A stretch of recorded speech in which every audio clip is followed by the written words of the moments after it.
রাসূল সাল্লাল্লাহু আলাইহি ওয়াসাল্লাম যখন মক্কার কুরাইশদেরকে তাওহীদ, রিসালাত, আখিরাতের দাওয়াত দিচ্ছিল, তারা এই দাওয়াতকে প্রত্যাখ্যান করলো, তারা মানছে না। তখন আল্লাহ তাআলা এই আয়াত নাজিল করে বললেন, আফালা ইয়ানজুরুনা ইলাল ইবিলি কাইফা খুলিকাত। মক্কার কুরাইশরা কি উটের দিকে তাকায় না? উটকে কিভাবে আমি তৈরি করলাম এটা একটু দেখতে পারে না ওরা? আরে উটের দিকে তাকালেই তো ওরা উটের মালিক আমি আল্লাহরে খুঁজে পাবে। কারণ কুরাইশরা ছিল কোরআনের প্রাইমারি অডিয়েন্স, যদিও কোরআন সবার জন্য এসেছে। আল্লাহ বললেন, আফালা ইয়ানজুরুনা ইলাল ইবিলি কাইফা খুলিকাত। ওরা কি উটের দিকে তাকায় না? উট দেখার জন্য তো ওদের চিড়িয়াখানায় যাওয়া লাগবে না, অথবা মক্কার কুরাইশদের চায়নাতেও যাওয়া লাগবে না, কারণ উট তো ওদের গৃহপালিত প্রাণী, ঠিক কিনা? ঘরে ঘরে আরব দেশে উট আছে না নাই? আছে, তো উটের দিকে তাকায় না। উটের কথা আল্লাহ কেন বললেন? কুরাইশদেরকে উটের কথা বললেন এজন্য, উট হচ্ছে এমন আজীব একটা প্রাণী যেটা প্রাণী বিজ্ঞানীদেরকে হয়রান করে দিয়েছে। আল্লাহু আকবার, আপনি অবাক হবেন উটের যে ফিচার আল্লাহ তাআলা দিয়েছেন।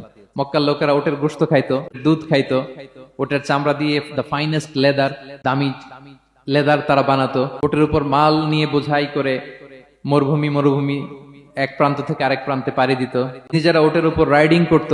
এবং উট হচ্ছে এমন প্রাণী যেটা একসাথে 1 মাস না খেয়ে বেঁচে থাকতে পারে। 1 মাস পানিও খাওয়া লাগবে না, খাবারও খাওয়া লাগবে না। সুবহানাল্লাহ পড়বেন না? এট এ টাইমে একটা উট, প্রাপ্তবয়স্ক একটা উট একসাথে 200 লিটার পানি খেয়ে ফেলতে পারে।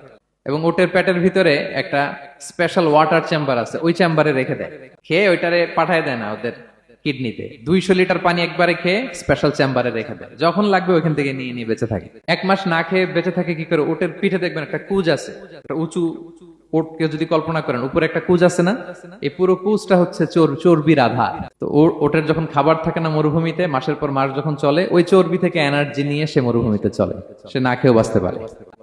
আমাদের চোখের মধ্যে যেমনি একটা পাপড়ি, এরকম এক পাপড়ি দিয়ে উটকে আল্লাহ বানায় নাই, ডবল লেয়ারের পাপড়ি দিয়েছে। কারণ মরুভূমির মধ্যে চলতে পথে লু হাওয়া থাকবে, মরুভূমির সাইমুম, বালুর ঝড়, এই ঝড় মোকাবেলার জন্য, লু হাওয়া মোকাবেলার জন্য ডবল লেয়ারের চোখের পর্দা।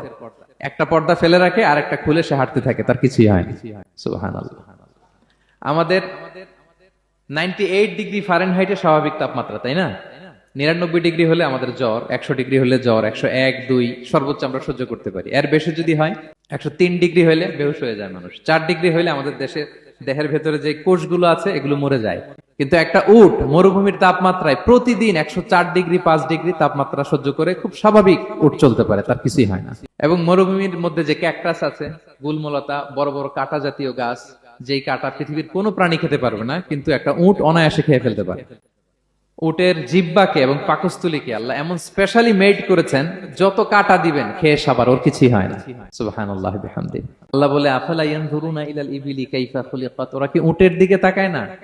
আরে উটকে নিয়ে গবেষণা করলেই তো উটের মালিককে খুঁজে পায় তারা।